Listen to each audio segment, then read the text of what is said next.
Hello, everyone, and welcome back to Onward podcast. We're back with a absolutely critical episode today, I feel. And so I'm going to bring her up. Lisa, welcome to the show. How are you today?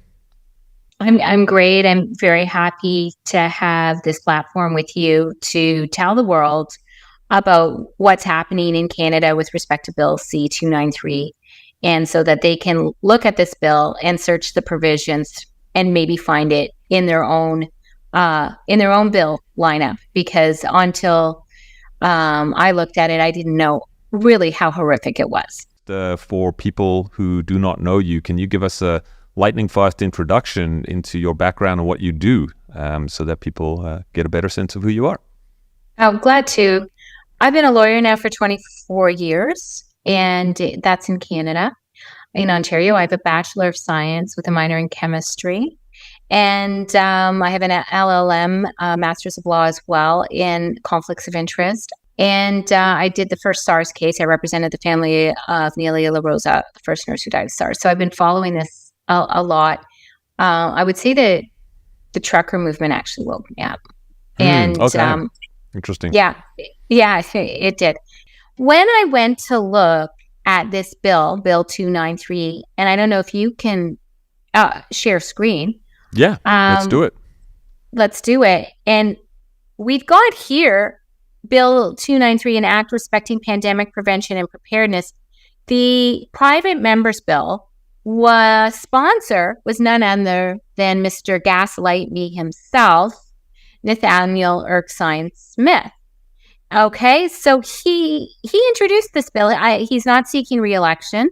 Where I'd like to start, though, is some of the research that I did leading up to this bill that needs to give you a slight bit of context. Am I able to share screen? You are sharing right now, yeah. Great. So the 2005 International Health Regulations, there are these things called national focal points that needed to be appointed, and that requires back and forth cooperation with the WHO. Now, how close do you think that back and forth cooperation is over 20 years? You know, when we look at Theresa Tam, we think of her exclusively as Canada's public health officer, but in fact, she is also part of the WHO apparatus through the NFP designation system, and there's a huge potential for conflict of interest there. So I said, okay, well, who's the NFP for Canada? And so the Canadian NFP office is none other than 525 23rd Street, Northwest Washington, D.C., okay?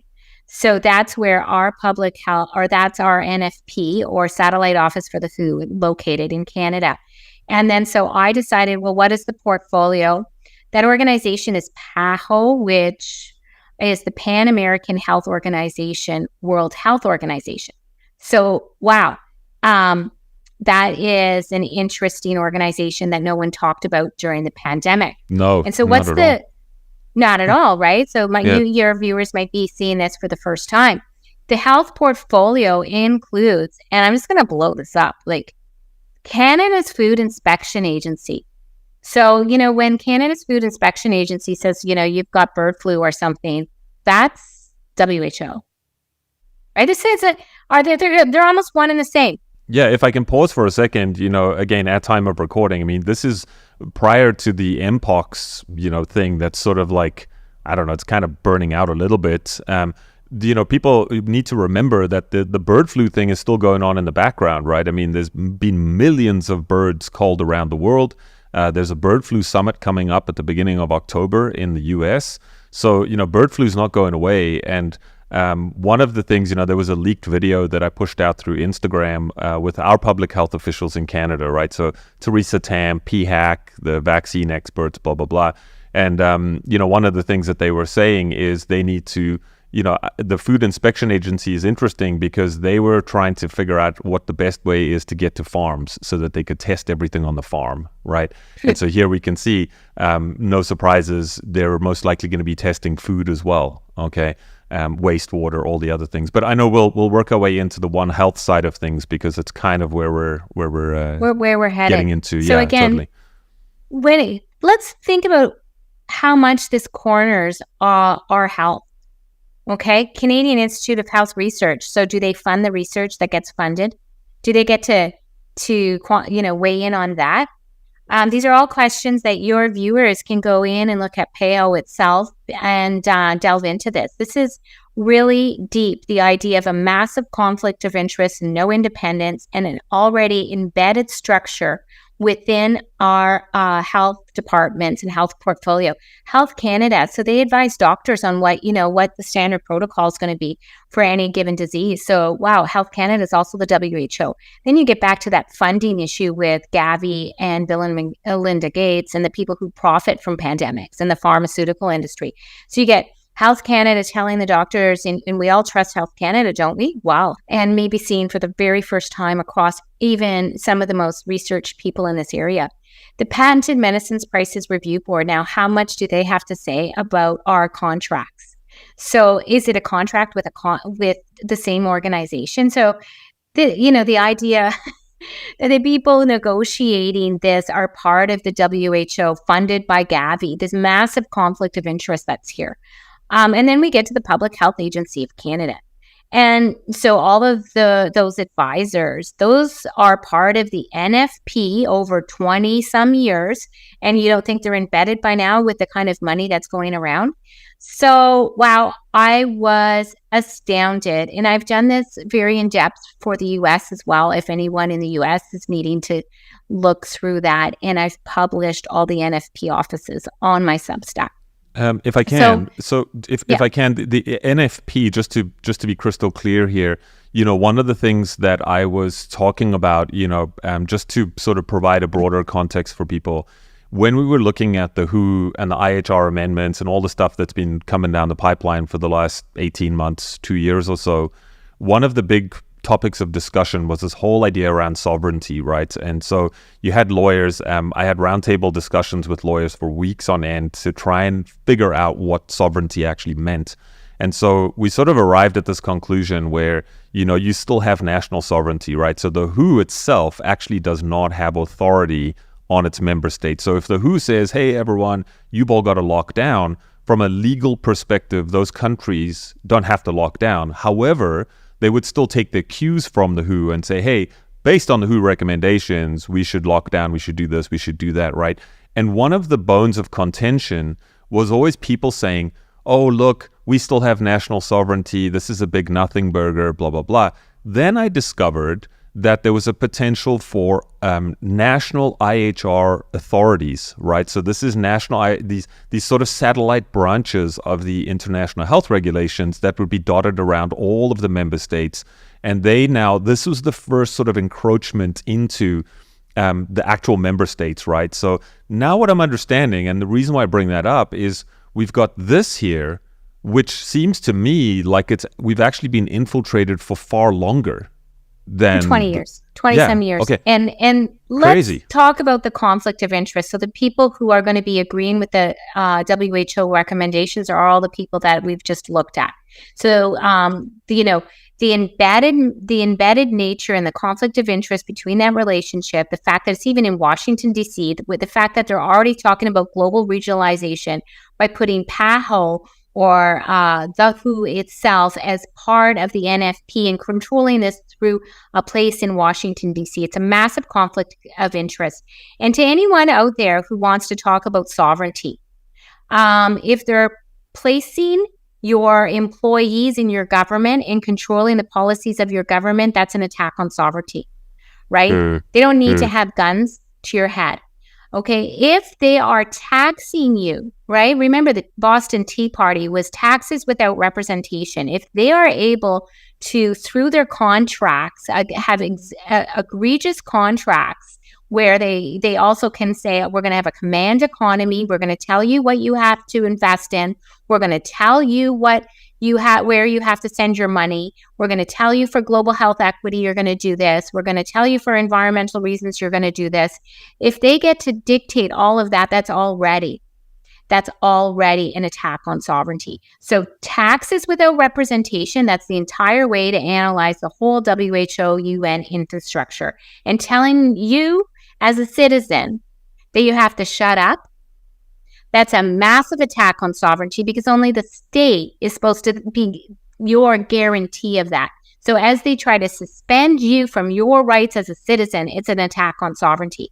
And so we may not have the traditional dialogue in law. And I think that that's purposefully been whittled out of our dialogue, the idea to have strong constitutional principles, strong ideas of jurisdiction, because the globalists have infiltrated everywhere. And that includes, we have globalist type judges, we have, globalist type professional bodies.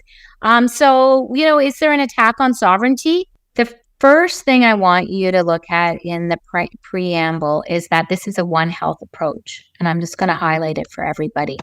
I'm trying not to highlight all of that. It's all good. Yeah. Ding, ding, ding, everyone. One Health approach. Ding, ding, ding. I mean, this is literally verbatim out of the World Health Organization. So be aware, right? Okay. So a lot of people think One Health just means the whole world is going to have the same health approach, and that's going to be great. And because then we'll be able to, smack down on these pandemics together in a One Health approach. But let's really look at the words, and it's emphasized a couple times in this act, and that the plan must do a One Health approach. It's multi-sectoral. So a lot of sectors. What sectors are not defined? Right? So any sector. Multidisciplinary, so all disciplines, any disciplines, also not defined, right? There's no definition section in the bill, and that's harmful because every word that you look at here has an interpretation that you're nudged to think is narrow but is broad.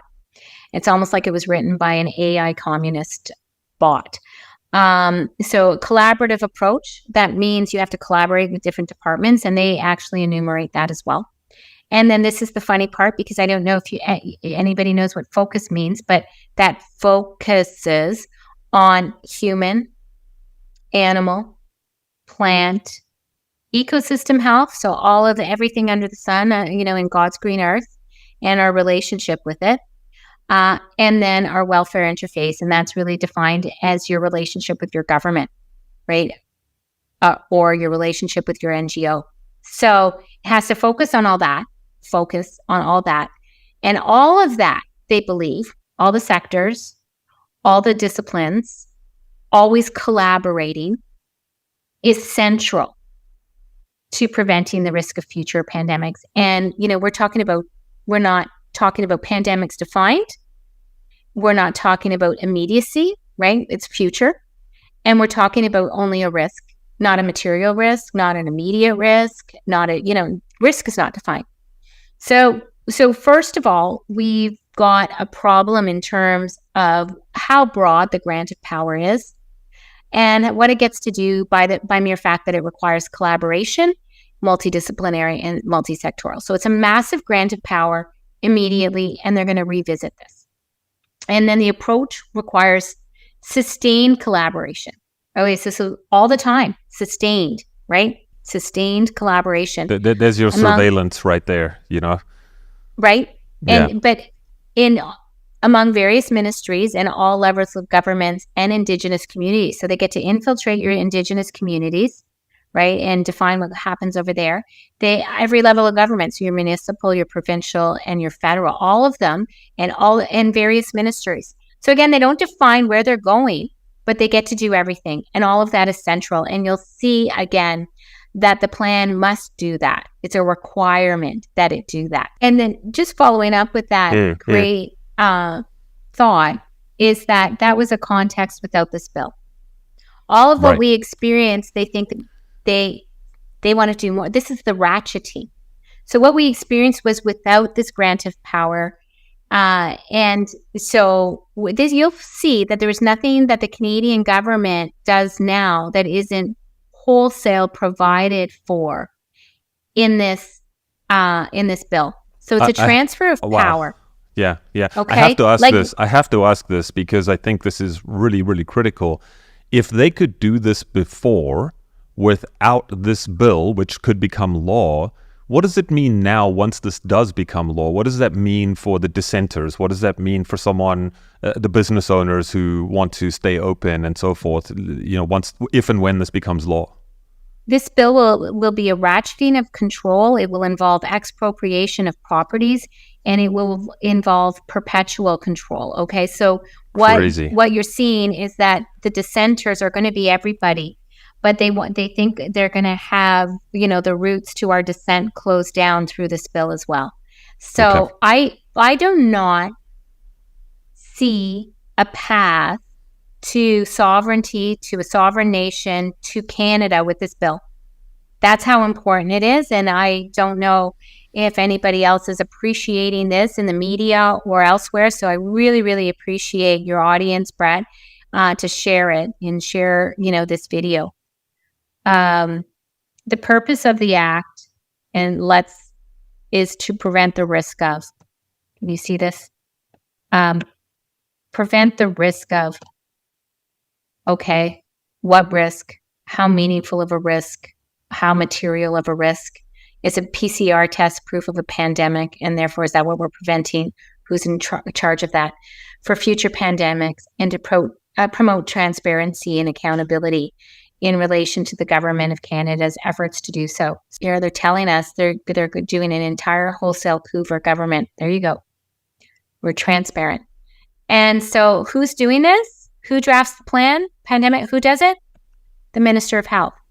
Oh boy. What did we find out through the national focal points and the satellite offices of the WHO? That they're already embedded, that there's a massive conflict of interest, that we actually do not have somebody independent in the Ministry of Health, right? So whose legislation is this? Who sponsored it? Nathaniel, I'd love to know whose legislation, where this came from. And now think of here, the minister once again could just have to believe that there's some type of risk or there's some type of threat, and boom, all of these things get implemented.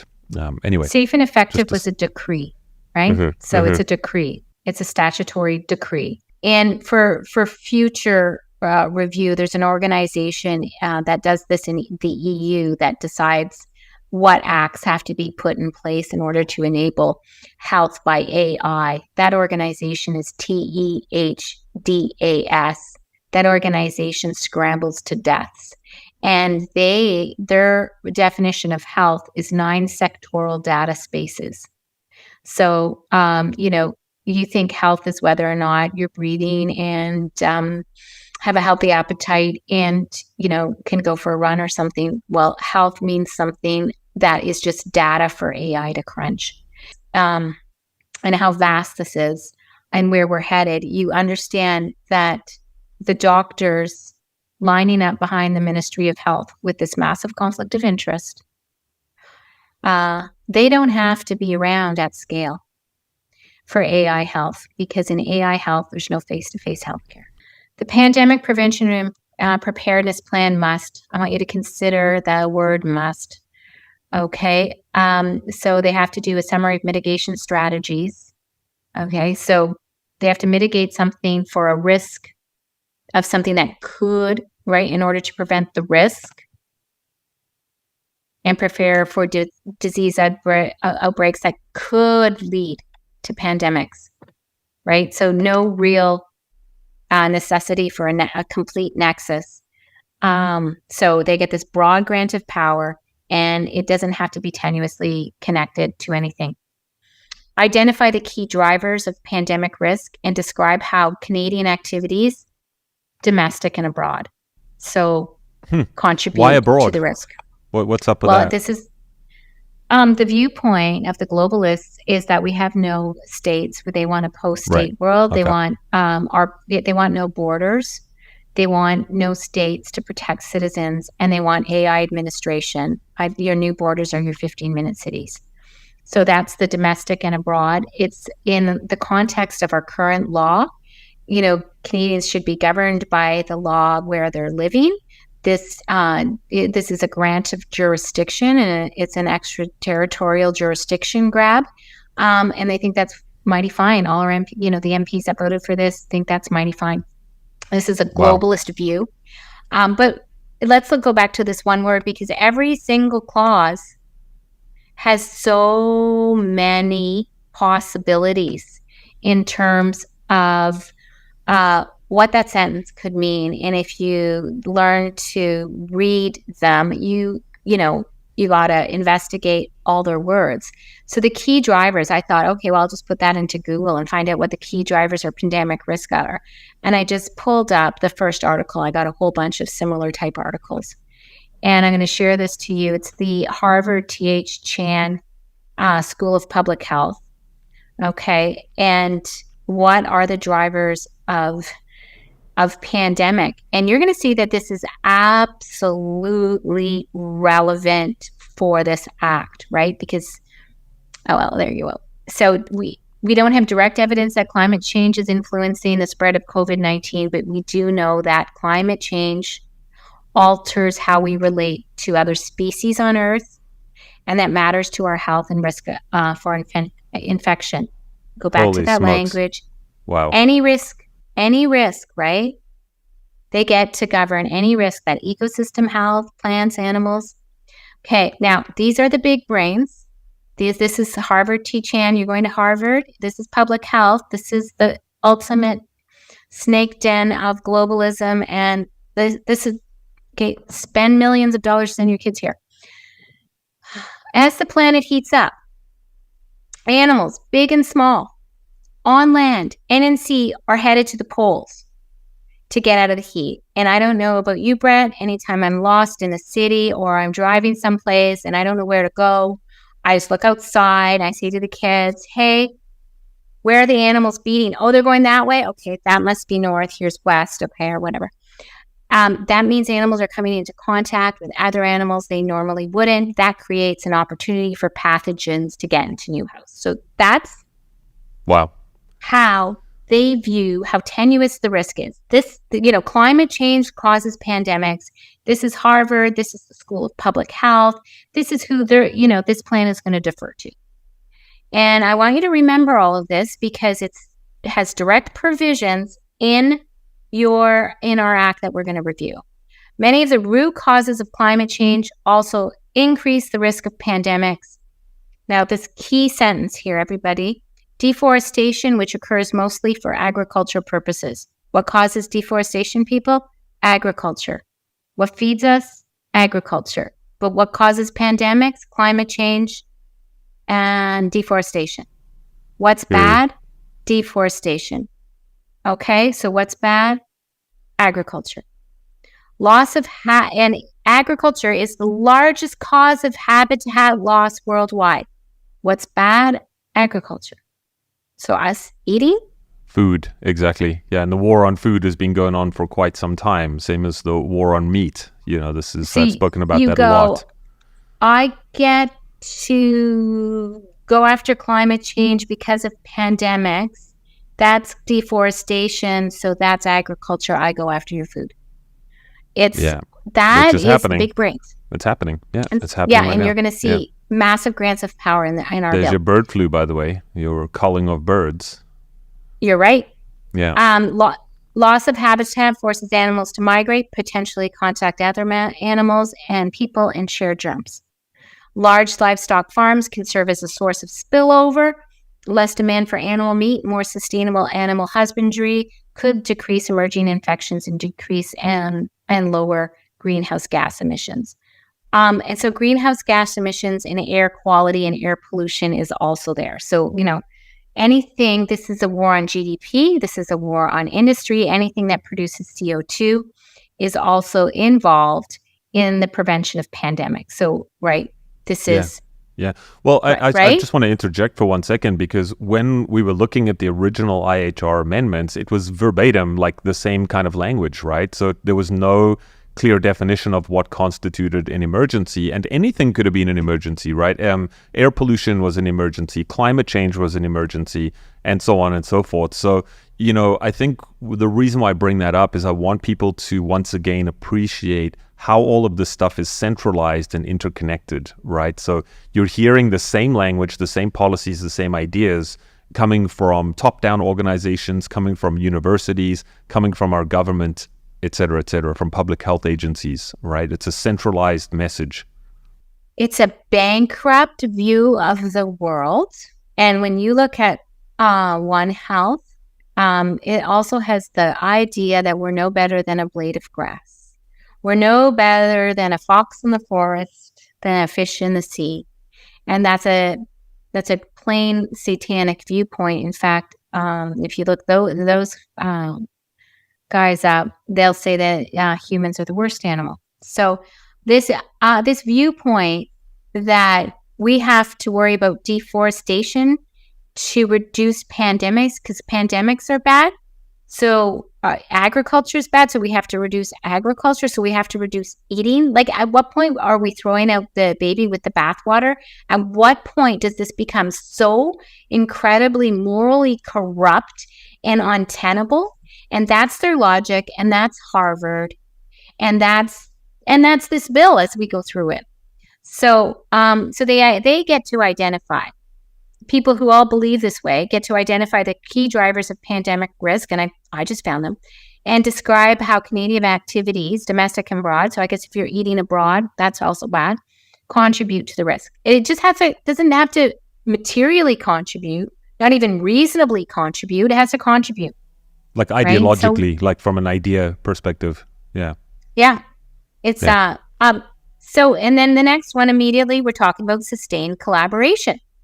Sustained, remember, means all the time collaboration. So this is a method to embed these employees, these viewpoints, and this philosophy into what? Between the Minister of Health and provincial governments, Indigenous communities. So, hey, Indigenous communities, the WHO is going in and embedding itself into your communities as well. So all your provincial governments, in the development of a plan in order to align approaches. So everything has to smooth out. We all have to align all the approaches in order to remember where they're going with this after everything. And address Sorry, if I can interject here, I just want to draw people's attention to something else in case you don't know.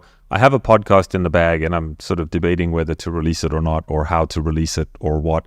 But it's all about UNDRIP, okay? So if you haven't heard of UNDRIP, exactly as it's spelled, UN and then DRIP, D-R-I-P. UNDRIP is the United Nations Declaration of Rights of Indigenous People, okay? And this is something that's being rolled out in Canada right now, in British Columbia, but it's coming everywhere. And I bring it up because what this is essentially, in a nutshell, and I might botch the exact phrasing here, it's essentially saying, hey, Indigenous people, where there's no definition of an Indigenous person either, by the way, we want to give you back your land, okay? So you know how there's land acknowledgements going on, right? So we want to give you back your land, and then what we're going to do is, as the government, we're actually going to co-manage that land with the Indigenous people, right? So now you own it, the Indigenous people own everything, right? So you have your land back, you've got the birds and the trees and all this sort of stuff, and we, the government, the benevolent government, we're going to be there to now co-manage this all with you. So I just want to, we don't need to bang on too much more about that, but I just want to draw people's attention to UNDRIP and encourage you to go and just look that up in the context of what we're talking about. Yeah, anyway. Right. I don't think they care about our Indigenous population. They don't have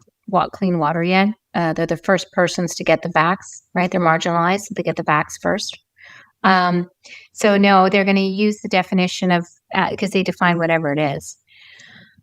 So Indigenous person is, heretofore going to be, I suppose, a globalist. And that's just communism right now with the state grabbing, but it's going to be a globalist grab for land.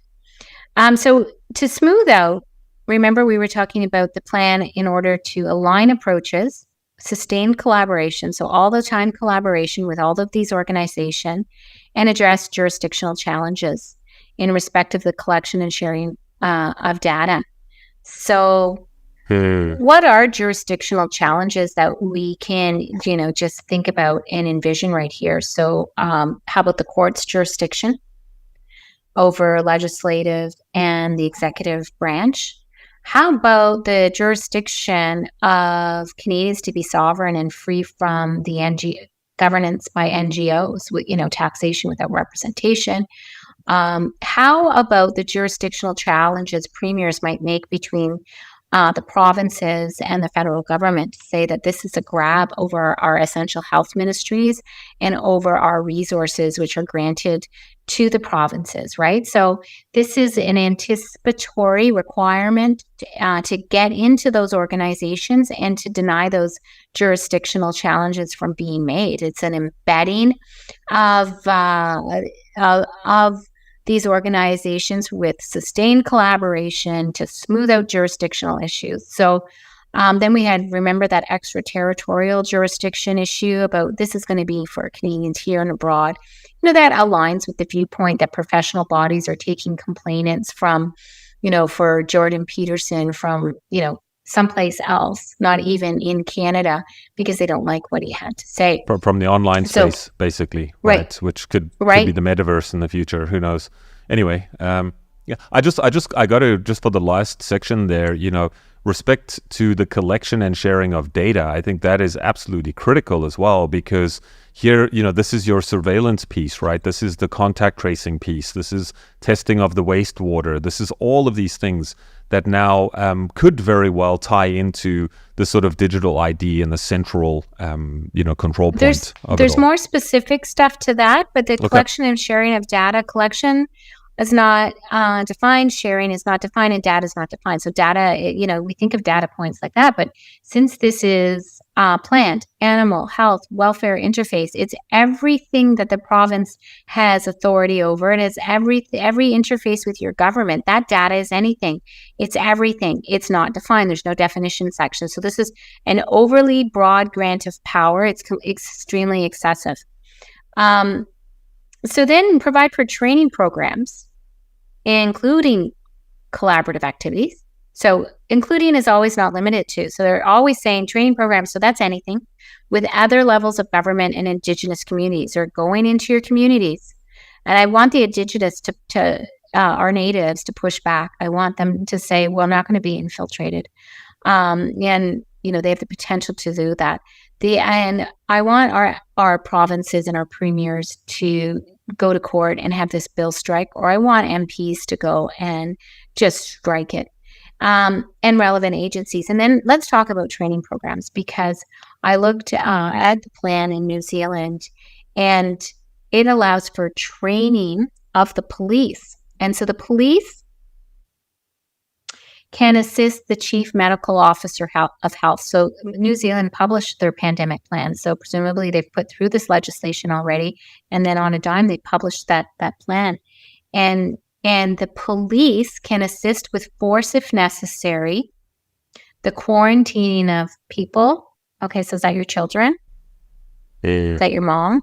Is that your girlfriend? Is that your boyfriend? Is that your lover? Is it someone you care about? Is it someone in your community? Is your boss? Your pet? Animals. It says persons, animals, right? So is that herds, food? Is that your pets? Okay, this one's weird. Places. So is that the town? The whole town? Your farm? Right? They get that whole town. How do you get into the city? Well, they just quarantined your town's not safe. They can, right? Because it causes climate change. Yeah. Also vessels, right? So vehicles, could be ships, could be airplanes. Could be anything, quarantining your car, taking it from you, okay? And things. So what isn't covered in that?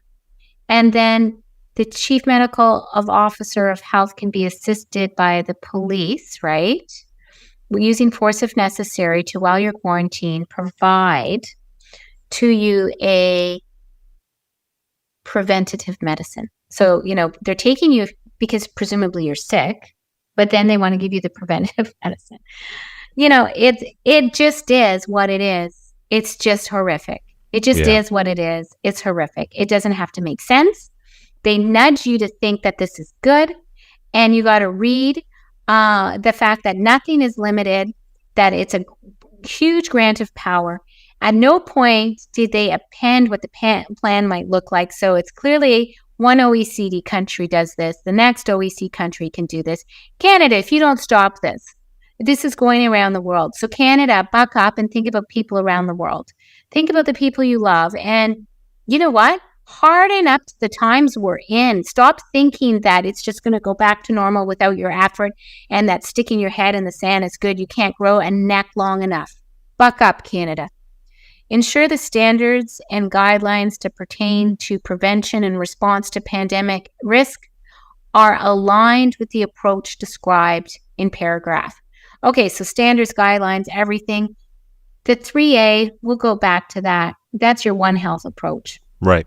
That's your multi-sectoral. That's every department. That's every sector, every discipline, every possible imaginary grant of power. So it has to do that. Okay, then describe the state of research in relation to preventing and responding to infectious disease that could, right? It's all those animals beaten north. Right? That could. It's all those animals beaten north. It's that deforestation. It's the fact that farmers are doing agriculture. That's the problem, right? I took you to the state of research that just the first most relevant state of research that I could find. And by the way, it says air pollution, which they define as CO2. So then that's every part of our industry. This is a war on GDP. This is a war on the economy. So if I want to bring in people who were normally not in dissent, you are in dissent because you just wanted to plug away at your job, earn money. This is Canada, right? Everything that we see, it's not an accident. It's not an accident. What we're looking at is not an accident. The the observed result is the intended result.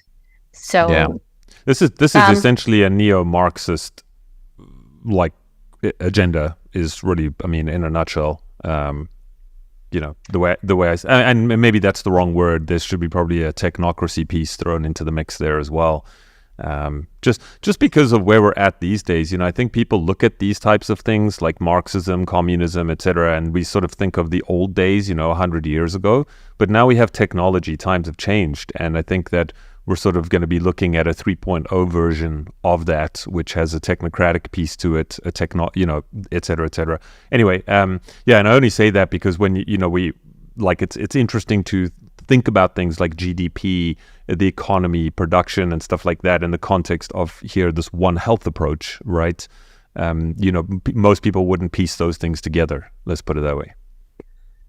Oh, yeah, maybe.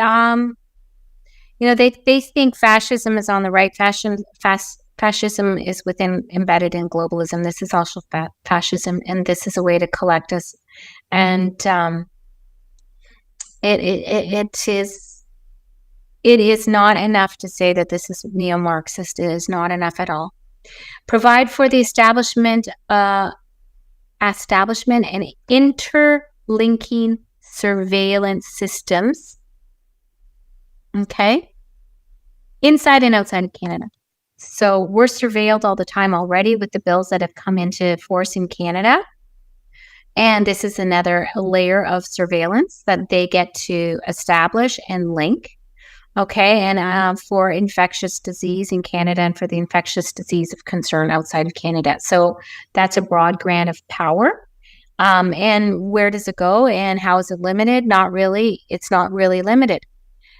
Support local public health. This is how local public health has never been ours, in my opinion, right? In Toronto, local public health decided that it would be a great idea to push forth a decriminalizing of all hard drugs like heroin and meth and cocaine and just disgusting stuff that is highly addictive, that has a direct mortality rate to it, associated to it, and to not have a limit in terms of how much you could carry. Therefore, you could traffic under that decriminalization.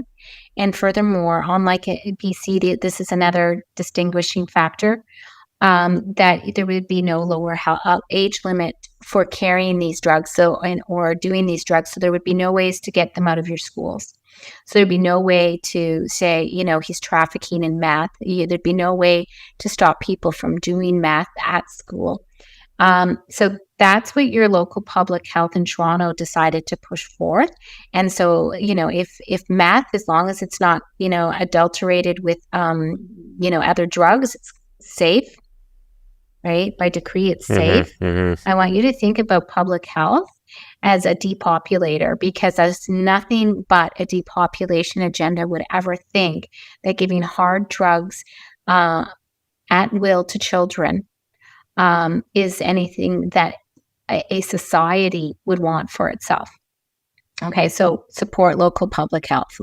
What is public health? You remember what public health is. You remember.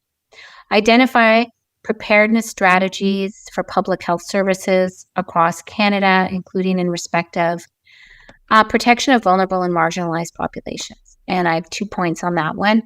Under the guise of protecting marginalized populations, we shut down the entire economy, right? That was purposeful. We shut down the entire economy. We saw small businesses fail.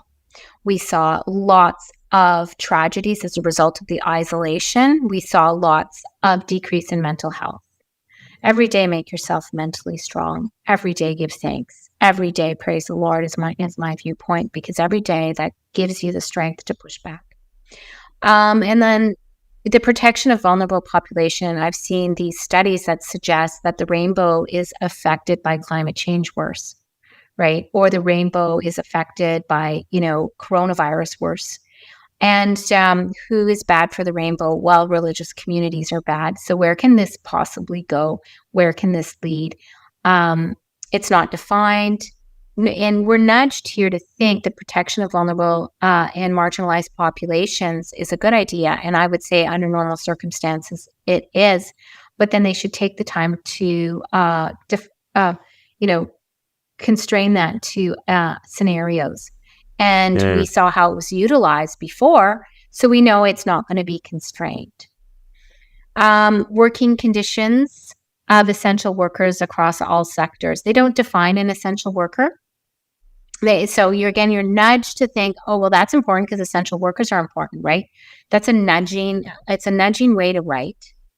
And so, but what we then see is instead it gives power over all working conditions.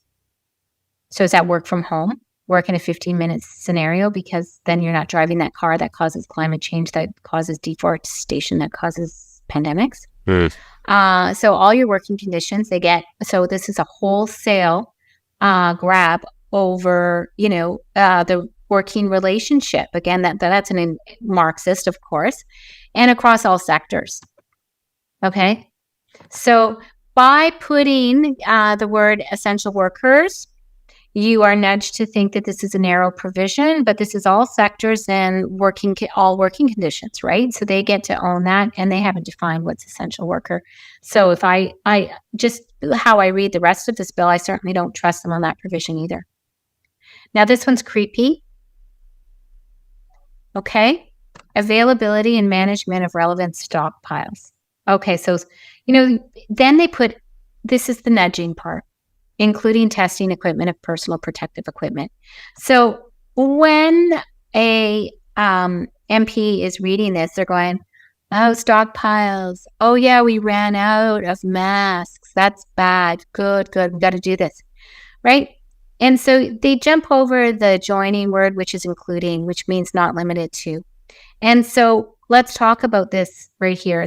They get to manage relevant stockpiles. Relevance not defined. Stockpiles is not defined. So is that your food? It could be anything. This is a total command economy. Okay. Wow. So it's management, but then availability. Guess what? Availability does not mean make available. So when you got to read, because I negotiated very big agreements between very large parties on behalf of my clients before. And your job as a corporate lawyer when you're doing that is, I was in-house in the auto sector and in tech and in telecom. When you're doing that, your job is to narrow what the possible negative interpretations against your client could possibly be. So availability does not mean to make available, but it could mean to make not available. Right? The availability of relevant stockpiles.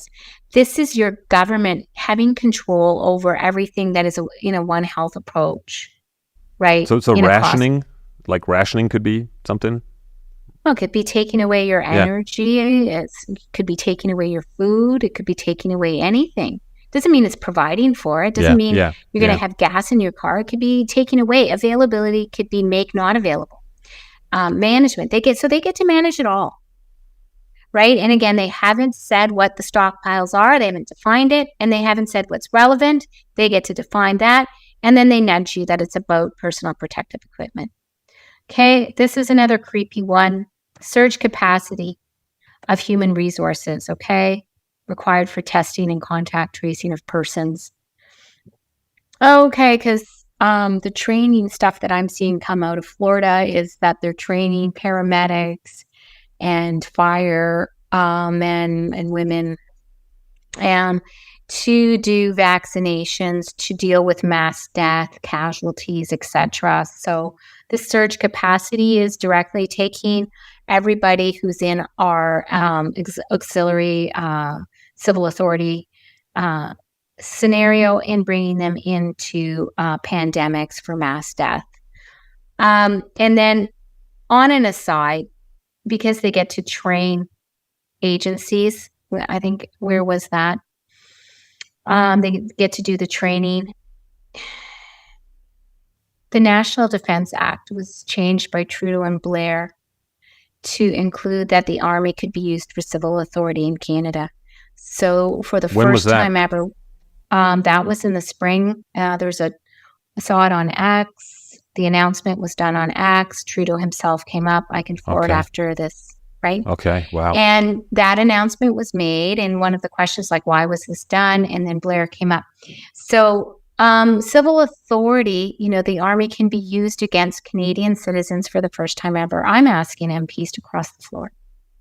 I'm asking them to read the writing on the wall and stop, being in denial on every phase of what this could look like for Canadians.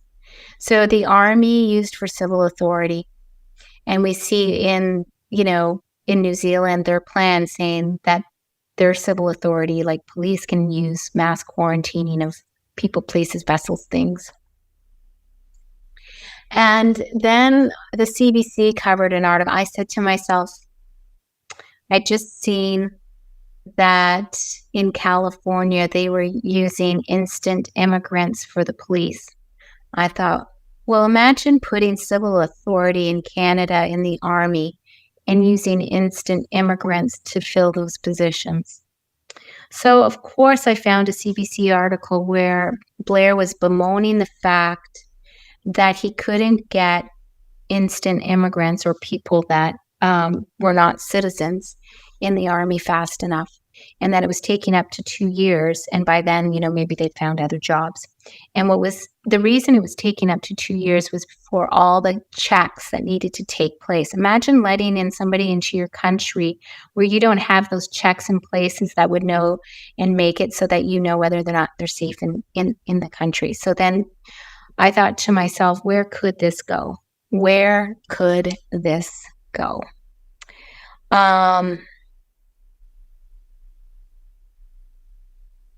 This is another one that they get to communicate the risk of to the public. Okay. So the communication of risk to the public, this is a censorship provision. Again, they tell us what the risk is. They get to define that risk. They say it's, animals running north is climate change, and that's why pandemics, and that's why deforestation, that's why we get your land. They get to communicate the risk, not other doctors. So what this essentially is an anointment of certain individuals and only those individuals have the necessary capacity to use their brains, and everybody else has no capacity to use their brains or analyze data or be competent in this scenario. Well, excuse me, and you can screw you and the white horse you're trying to ride in on. No, communication of risk to the public on this broad sector of possible tiny little bit of contribute to the risk of pandemic. That is your censorship provision. That's, your doctor saying that's not safe, that's not effective. That's not, or for climate change, that's not consensus. We don't have a consensus. Provide for measures including training to increase the ability of healthcare workers in a range of settings to manage sudden unexpected increase in patient volume. Yeah, so they're going to start training people, to anticipate a bunch of death. Now, when I say it's going after your GDP, here's the Ministry of Industries involved. Okay, and so here's about the manufacturing capacity with respect to any product relevant to pandemic preparedness. And again, the nudging is that that's vaccines, testing equipment, because it says including, but it's not. Excuse me. It's any product relevant to pandemic preparedness. And so if a pandemic's being caused by climate change, is that your EVs? I have no idea where it could go because it's too broad. And there's your communications capacity and infrastructure for electronic platforms. So they're getting information and they can put it in the plan. And that will include communications capacity, infrastructure for electronic platforms, tools. And this is where I think, including electronic applications, I think this is your vaccine passport here. But this is beforehand a massive grant of power in terms of our communications infrastructure, right? So that's the internet, but other things like maybe biometrics. Okay. Yeah, and I think for people who have not listened to it yet, go and listen to my podcast that I did with law professor Bruce Pardy. That has a lot. It's all about Canada's basically Online Harms Act, hate speech bill, etc. And one of the things that we spoke about in that podcast was the third of the three sort of acts or bills, if you want. The first one was the Online Streaming Act. The second one was the Online Harms Act. And the third one is going to be all about combating misinformation, disinformation, etc.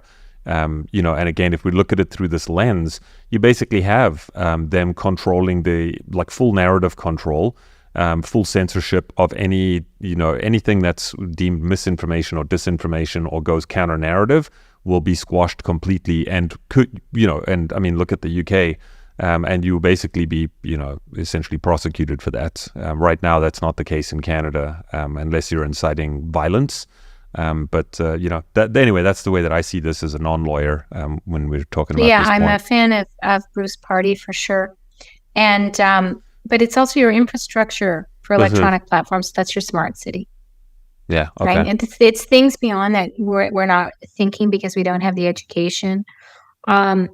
When I look at the totalitarian bar and I look at that means the lawyers that are working for this agenda, they've been working for decades, and there's a whole teams of them in every country. There's teams and teams. They're probably the best paid lawyers out there.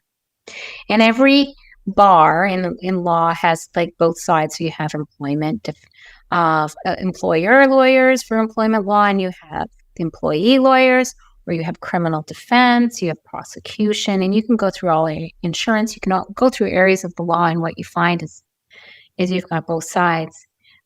There's a handful of lawyers in each country that are almost butting up against the totalitarian bar. And, Bruce Pardy would definitely be one of them. I might be classified as one of them. And, we're not on par in terms of what's going on and the ability to voice and analyze this. And so the deep states, definitely the deep administrative state has definitely had its legal professors, its lawyers putting through all of this agenda for years. And it's only lawyers accidentally coming into this space. Either maybe they're an employment specialist, or they get someone fired for a mandate, or they're insurance. They do plaintiff work in the insurance industry, and they have an injured person, and they're trying to wrestle this down, or they do privacy law, and they're seeing some kind of thing. So we have right now lawyers stumbling into this area. But I'd like to say that this area is massive. Okay, so not only the Minister of Industry getting our electronic platforms and our smart cities and whatever else, and to be able to put that in the plan, who else are we coordinating with? The Ministry of Agriculture, okay? And so what is the Ministry of Agri-Food and Agriculture doing? Reducing the risk posed by antimicrobial resistance. And I'd like to say that that's a nudging area where you think, okay, well, that's relevant because you want to have your medicines in terms of antibiotics. But how do you reduce a risk? You eliminate the animal. It doesn't really say, right? It's a nudging thing. Where do we go the next? Regulate commercial activities. They're going to start regulating commercial activities that contribute to pandemic risk, including industrial animal agriculture. So they're clearly going after our meat. They're going after our food in this. And that contributes to pandemic risk. Why? I showed you. Harvard Chan says the animals are running north to the poles. I mean, you just look outside. They're just running all the time. Promote commercial activities that can help reduce pandemic risk, including the production of alternative proteins. So Strange. they're being specific. They're saying you reduce pandemics, and we get to regulate that by you eating bugs, by you eating goo meat, by you eating the stuff that they print up. That is right there. It's not equivocal. It's right there. They're being clear. They have tied your food consumption, your agricultural activities to reduction of pandemics, and they're going for it. And who's asleep at the switch? Hopefully nobody reading this. And they actually, regardless of right, left, or whatever it is, that you start leaning in to what kind of vision they have for us. Phase out commercial activities that disproportionately and just contribute to pandemic risk. Pandemic not defined risk, including activities that involve high risk species. So, your chicken is a high risk species for bird flu. Your cows produce methane. That's a high risk species. At any point in time, a human is a high risk species, right? That's their view in terms of environmentalism. Then we get to the Ministry of Environment. And remember that deforestation causes climate change, causes then pandemics. Well, here, what do they get to do? A summary of changes in land use in Canada. Okay, so this is your expropriation here.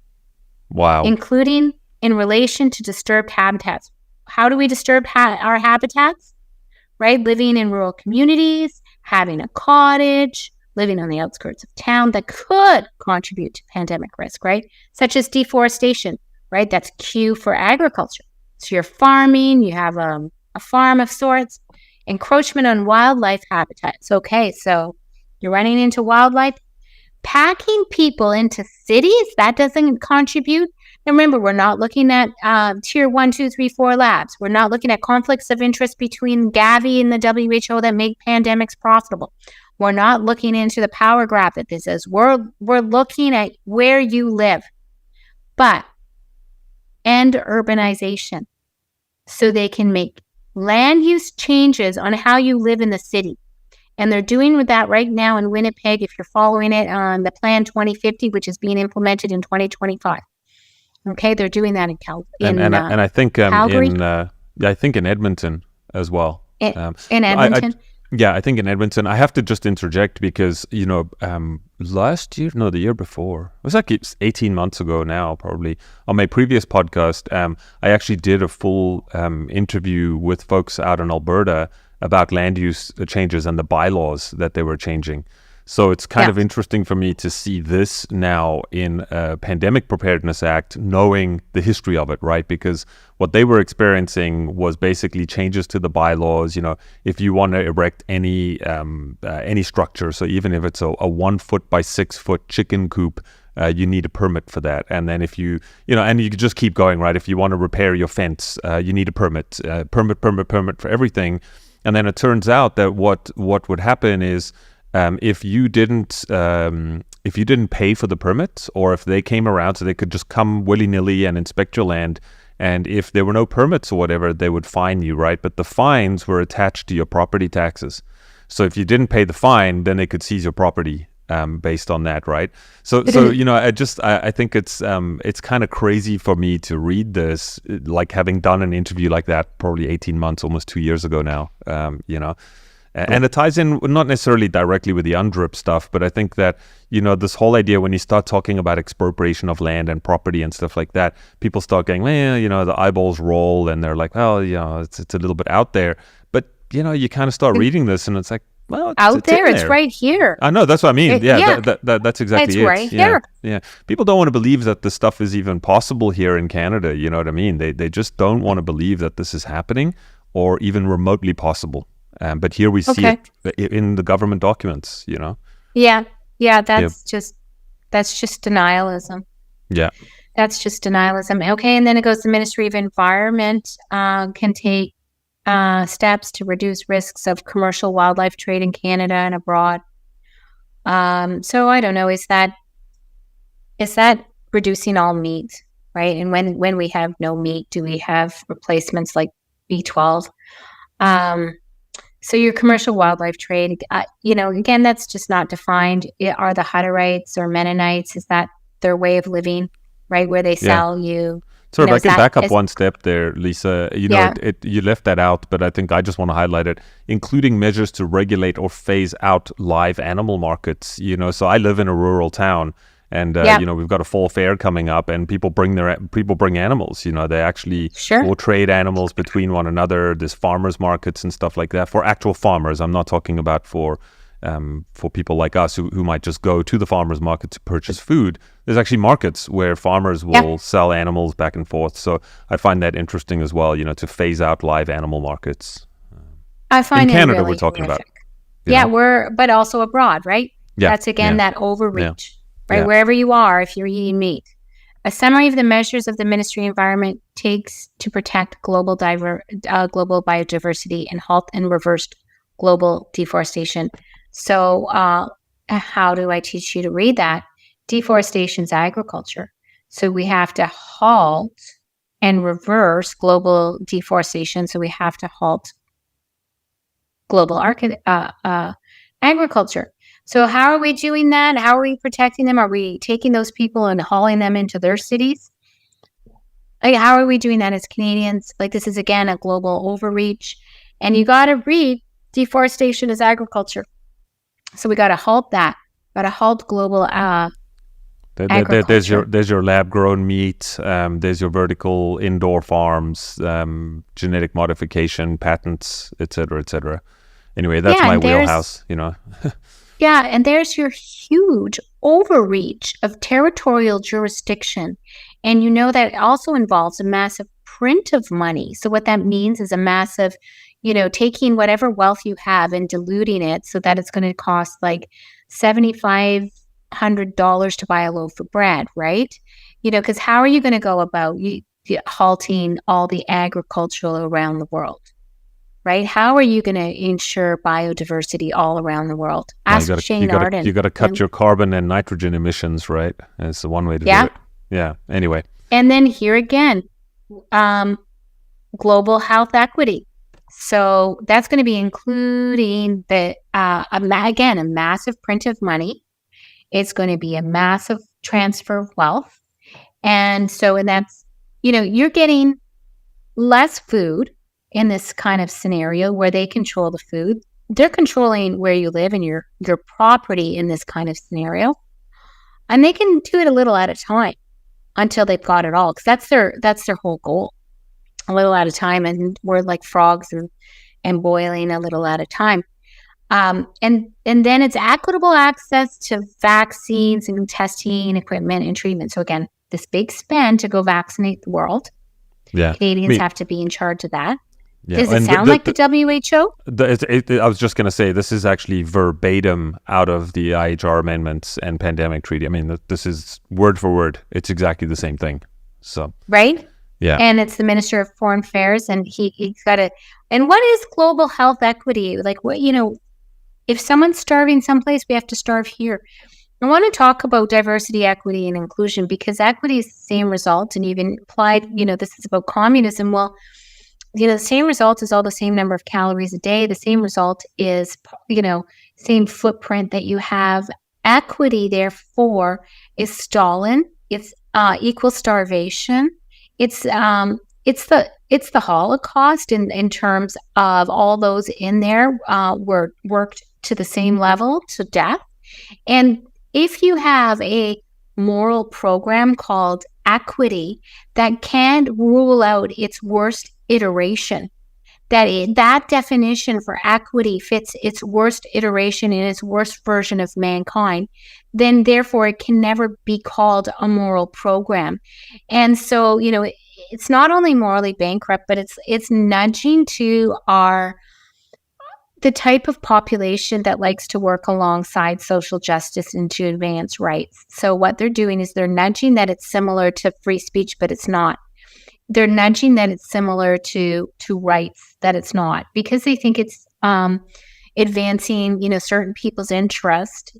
All it does is own social justice so that you're looking in the rearview mirror to address wrongs that occurred in the past without recognizing the wrongs that are occurring right now, and without recognizing the work that you need to do to address those wrongs. So it's like the hordes are moving on the front, right? And they're advancing, right, with CBDC, with smart city infrastructure, with taking away your land, and you think you're part of the DII special group.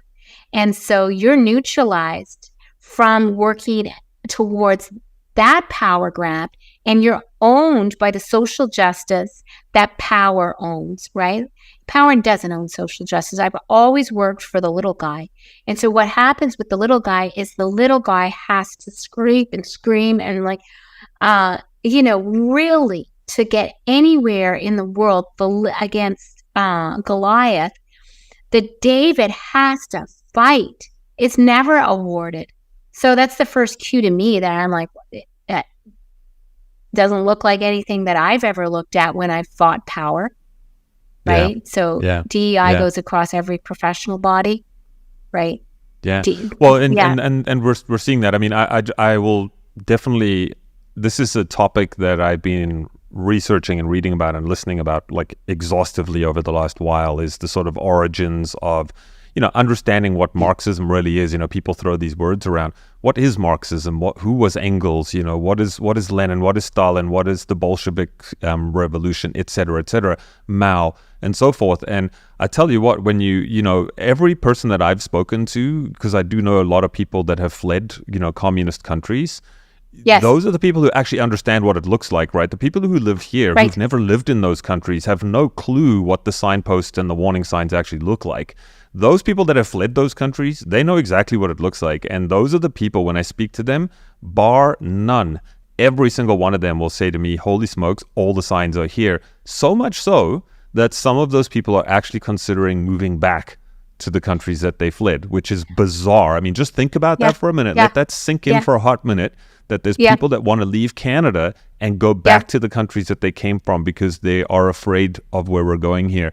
So make no mistake, as much as the veneer is always painted as altruistic, as philanthropic, as for the benefit of all, and the do good, the go along to get along kind of thing, this is exactly what has happened in all of these cultural revolutions before.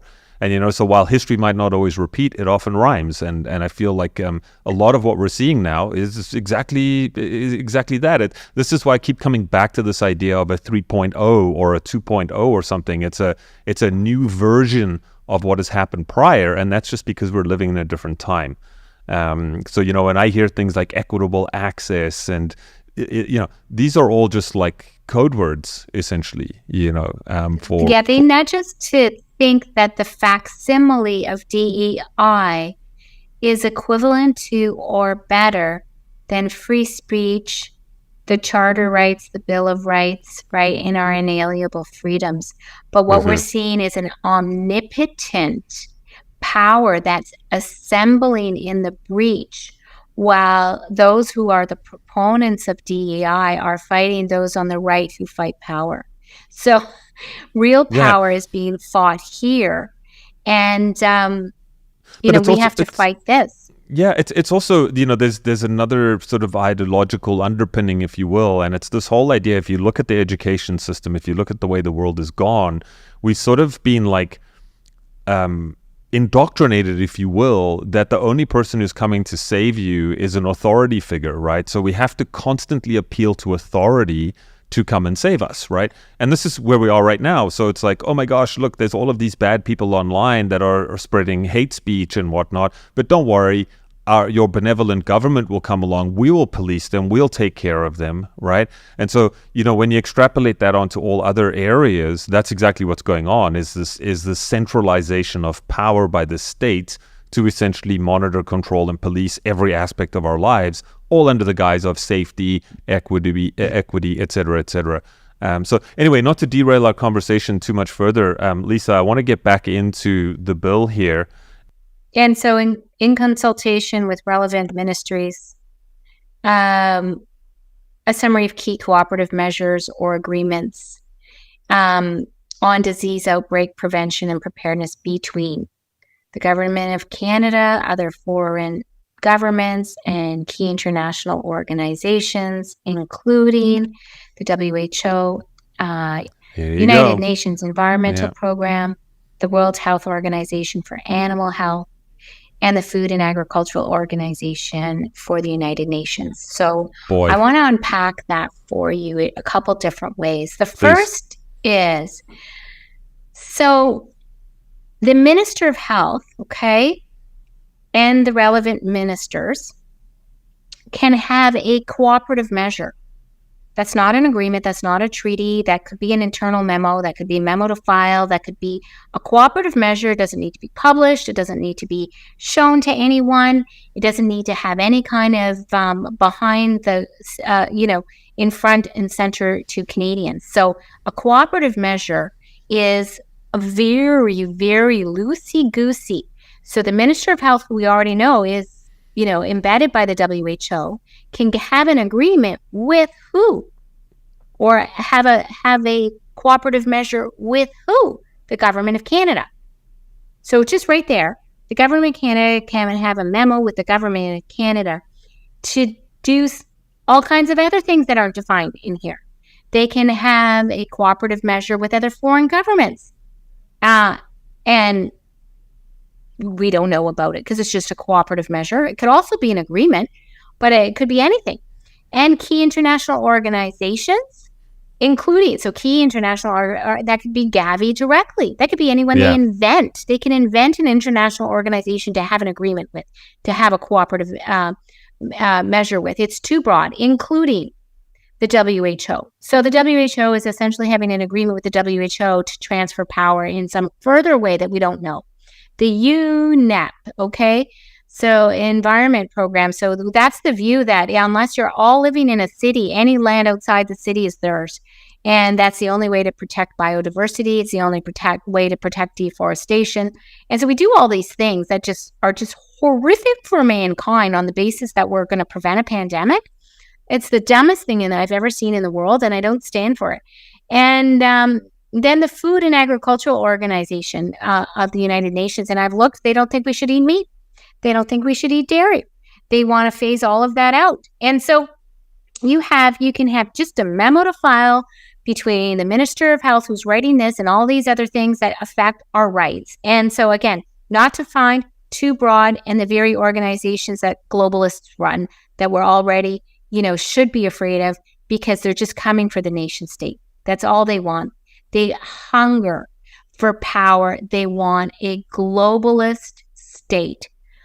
So that's horrific. And then we're going to P. This is the Ministry of Transport and the Minister of Public Safety. So are you protesting? I don't know.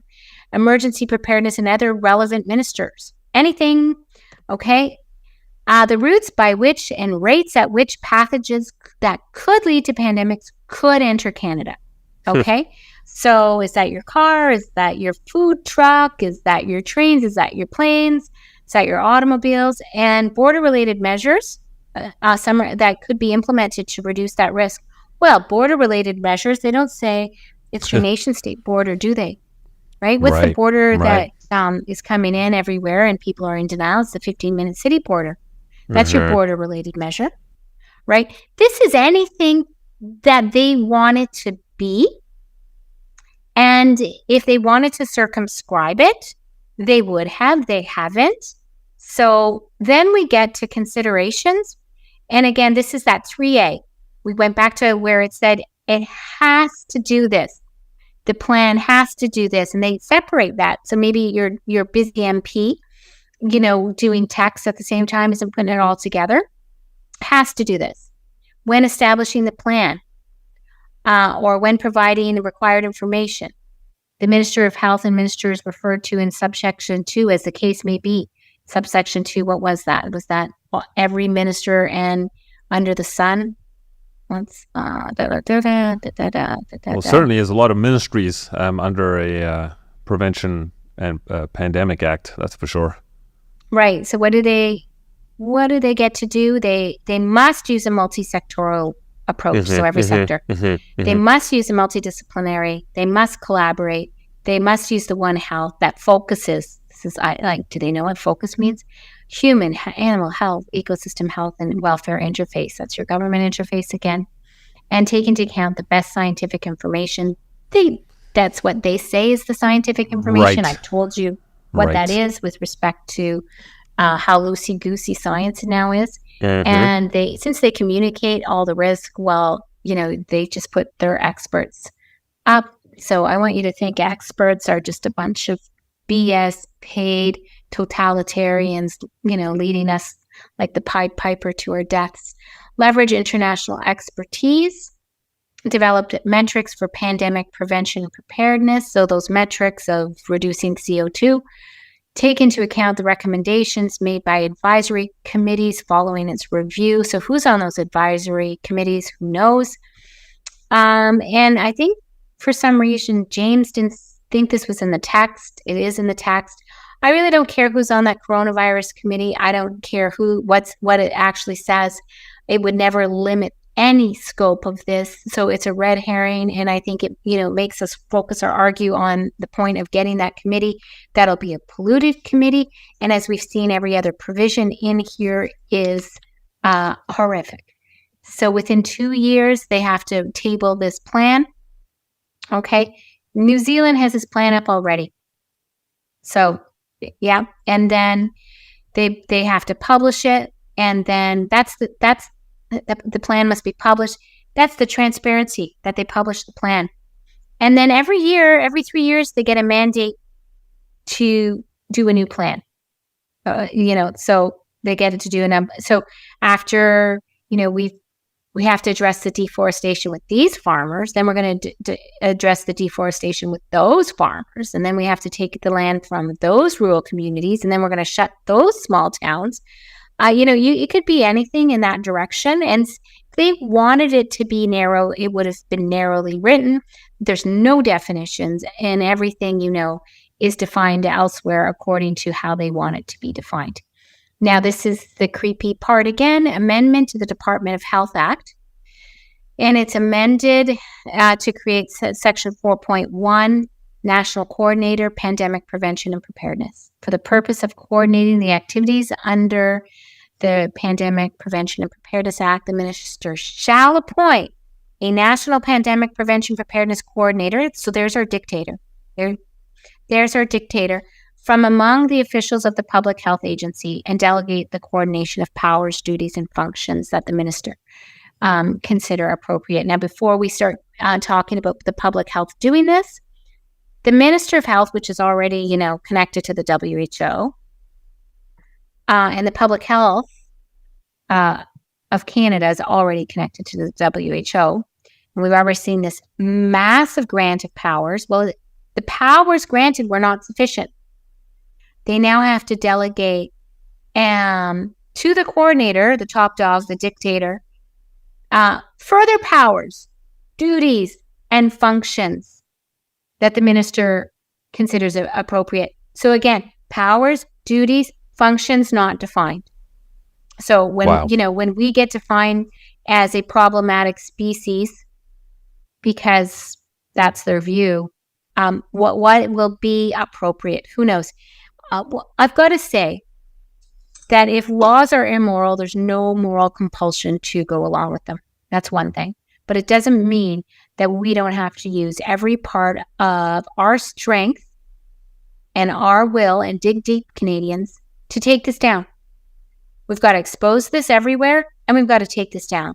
I mean, this is a coup. What function of Canada is left to be performed by Canadians? How do we as Canadians grapple through this? We cannot. This is all hands on deck moment, and I might add, Brett, I hope you get this up. And right at the beginning, I know that there are people starting with Alberta that are asking to have September 11th 911 SOS, all hands on deck, globally across Canada and the world, take down the running of our countries by the WHO through the domestication of this.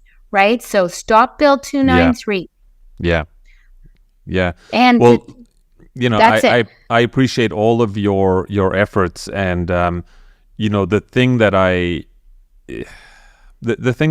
appreciate here is our speculations that we had before of who infiltrating our governments, and you know, this is now crystal clear. I don't think there's any there's nothing left for discussion or debate, right? This simply cannot pass. All right, end of conversation. We already saw that over the last 4 years, and this just, as you said, it ratchets everything up, right? The IHR amendments, the pandemic treaty, the WIPO treaty. There's so many different things going on. I wanted to ask you though, so, you know, and I am going to expedite this, just by the way. I have other podcasts ready to go, but this is critical. So this is getting out the door ASAP, probably on an off day, because I want to get it out.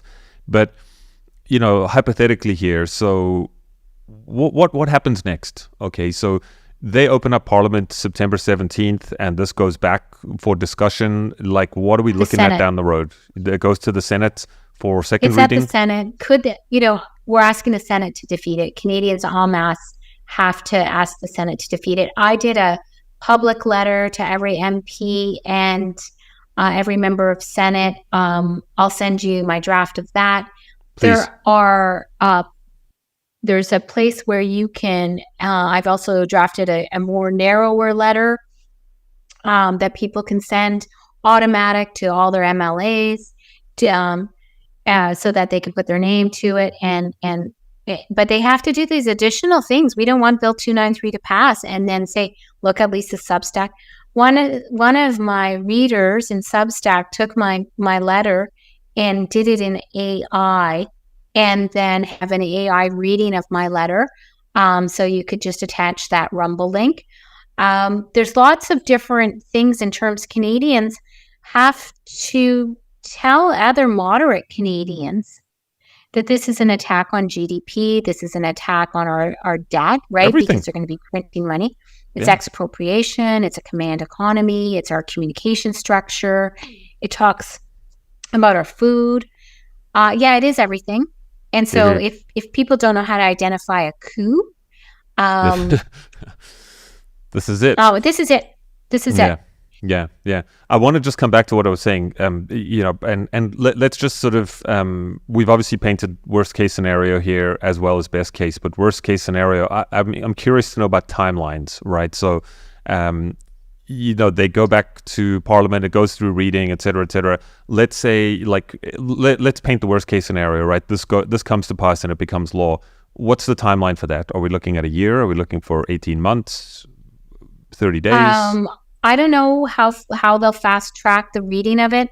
Okay. What I can say is, if New Zealand did, and we're looking at all these training exercises going forth in October, then we're looking really at a 2025 launch of the next pandemic, essentially, right? Launch. Or sooner. Yeah. Yeah. I love that you use that word, because that's exactly what it is, right? Yeah. Anyway, could be sooner. Or could be sooner. Yeah. Or could be sooner. I'm a person who believes in hope, and that one of the reasons they want to corner communication so much is that they want to corner our ability to dissect information. And so they want to shut down thinkers that can think past them and enable and empower the rest of society to push back. If you only hear, one information, after a while, that's what you think is true. Mm-hmm. And so you don't have the ability to be in dissent. But once people hear truth, right? It's is it St. Thomas Aquinas? The truth needs no defense. just let it. Stands on its own. Yeah. Yeah. It's a lion. It needs no defense. So I think people need to hear truth, and that's why they need to corner every risk and every communication of risk and every method on which we can share our risk, right? By controlling all these online harms act. This vision is dystopian. And so why would we say, okay, they have this dystopian vision, let's give them a pass? Premiers, you can talk to your premiers. Your premiers can ask to have this struck preemptively. I think anybody that has money should go and start hiring criminal lawyers or other lawyers and start brainstorming on how to take this down, right? Class action lawyers, start thinking. And it doesn't matter that the lawyer on the other side might be woke or whatever. I think lawyers like to win. And I also think that most people on the other side have a level of denial or have a level of knowledge that is insufficient, that they just don't understand. Naive. Yeah. Well, because we've had this long, beautiful run of freedom. We've had this long, beautiful run, and we were the beacon of the world, right? And we've watched under Trudeau a true attrition. I think people want to think that these elections will save us, but what that does is that's a deferral of our power. We have an immense amount of personal power, and waiting for a solution that comes in the form of a conservative government or, a certain leader in the US or a certain leader in Canada, that is a deferral of our personal power. The thing that they are most afraid of is us organizing amongst ourselves and to organize to defeat this. We can do that. I totally believe that. That is the people power. We can organize. The last thing that I think, is they would not be going after our respect for government so hard if they did not fear the government's capacity as an institution infused with morality to take over an account and ask an accounting of them, or ask a remedy of them, or jail them for treason, right? The reason why they want us to be afraid of our history or dislike it, to dismantle our history or dislike it, is because, in fact, they fear that government. They fear the power of that government coming in and holding them to account. And that is quite empowering. Now, you think about that. That means they want us to give up on our government. They want us to give up on our institutions. We are the ones that infuse those institutions with morality. Nobody else. We do. We are the people. We infuse every institution of morality, and we can take them back. We can take them back almost instantly by no more lying about what it is that we see. No more pretending about what it is we see to get along with other people. By simply stating the facts, we can infuse all our institutions back with morality, and we can demand them. I firmly believe that. Well, I love that. Thank you. Thank you for that. And it does paint a hopeful scenario. And you're not the first person to echo those kinds of words, right? And that sentiment. If the institutions are corrupt and we have no more faith and trust in them, then I've heard others say that we need to become those institutions once again, right? And that goes from school boards to universities to everywhere else.